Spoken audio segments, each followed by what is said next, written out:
Edlana sezansi nibingelela kwesimanje News Channel mfama Hlopha Zwanongoma esiniphathele zona njengamanje uyiqhathe nabesifazane umlingisi ophinda abe imbongi ukwazitshele ephawula ngobudedengu ngemali esibonelelo sesondlo sezingane sahulumeni. Ukwazi ukhulume kanje ku-SABC1 ethi abesifazane bekumele benikwe ama-voucher hayi imali enqobo ngoba kungenzeka ukuthi begcine sebeyisebenzisa budlapha. Lokhu kudina kakhulu kwabantu kakhulu njenge Ladies House ku-Facebook ukuthi uyikhuluma kanjani lento le uze ugcine esixolisa ukwazisele ngalento bezisho ku-TV kodwa abaningi bathe abamxoleli kahle njengoba kumele abuyele futhi abuyele ku-TV ayosho ukuthi uyayihoxisa lento.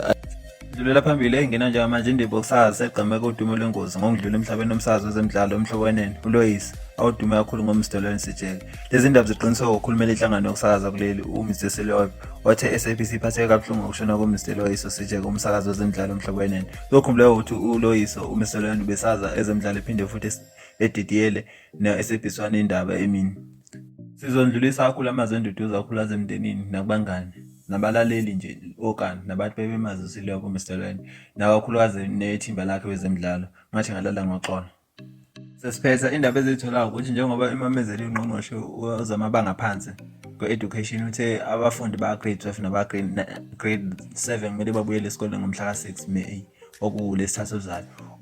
uMr Thompson weNATO nesandathu baphikisene-ke nalezi phakamiso zongqongqoshe wathi asakulungele ukuthi sibuyele thina ey'koleni njengoba sazi ukuthi igciwane lisaqhubeka libulala abantu and ney'kole zethu futhi zigcwele njengoba sazi ukuthi esikoleni zala eNingizimu Afrika iklasi ijwayele ukuba nabantu abangaphezulu ka-60 lapho abashoyo ukuthi i-social distancing ngeke ikwazi ukuthi yenzeke.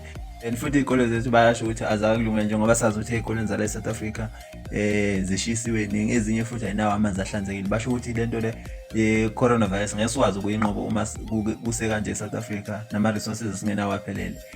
Futhi okuvela ukuthi abazali bey'ngane abayimisele bathi abayimisele nokuhambisa iy'ngane zabo esikoleni njengoba besabela ukuthi izobuya seyine-coronavirus.